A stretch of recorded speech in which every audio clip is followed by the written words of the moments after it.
I actually I lived in Ireland for a year. Ireland, okay. And as kind of part of that, I went there to finish the last year of my degree. Okay. And I think it's just an interesting topic, is the topic of studying abroad. Mm-hmm. A lot of people don't realize the opportunities and the different stuff that can lead to. So what was your major? Marketing. And why Ireland? Well, I wanted to get my degree, so I did 3 years at St. Clair. Wanted to get my degree. Okay. And then I was looking kind of at some options, and I could stay here in Windsor, but it'd be another 2 years, or I could look somewhere else. And the school actually from Ireland ended up coming to the school. We ended up talking, and they're like, "Well, you can just come to Ireland and do it in one." And I was like, "Well, I could do 2 years here in Windsor, or I could do a year in Ireland." And I think that decision was pretty much made really quick. Yeah, I guess a year of your life. Yeah, so I ended up and I do photography kind of part time too. Yeah. So I was actually able to travel around to 9 different countries while I was over there. Nice. So I'm always a big advocate of it. If you have the chance and you're in school, see if there's an option for going abroad or going somewhere, because you learn, not only you get to see somewhere else, you get to learn a different culture, but you also get to experience different things and learn about yourself.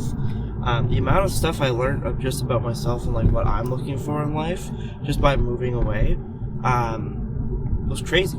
I had a few friends who went there with me, but realistically, most of my friends back here, my family back here, and it was a huge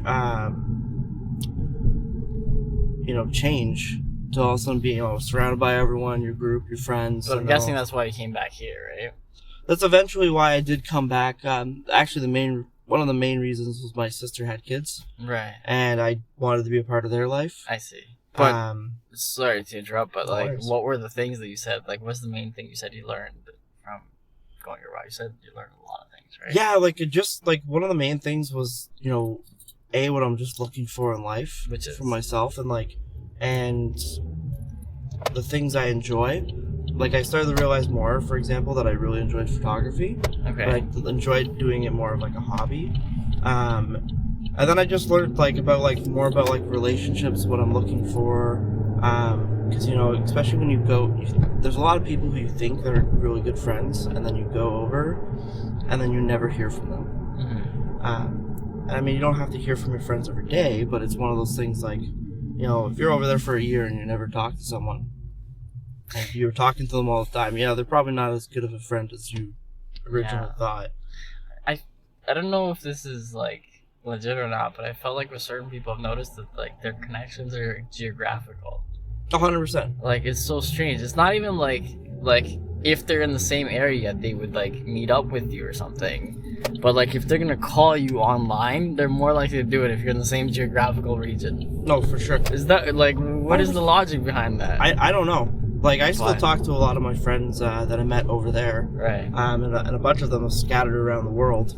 And it's hard with time zones sometimes. But we still make the effort to chat. But it's just so weird that some people don't necessarily have the same things. Oh no, we want to talk. You got to be in the same city. Yeah. That's weird. Yeah, I don't know. I've seen that with family too. Never mind friends. So I don't know. It's strange. It's so strange. Anyway, thanks for doing the thing, man. Yeah, no problem. Much appreciated. Thanks for having me on your YouTube channel. Yeah, no worries. That's such a cool concept. Just share thoughts, talk about random things.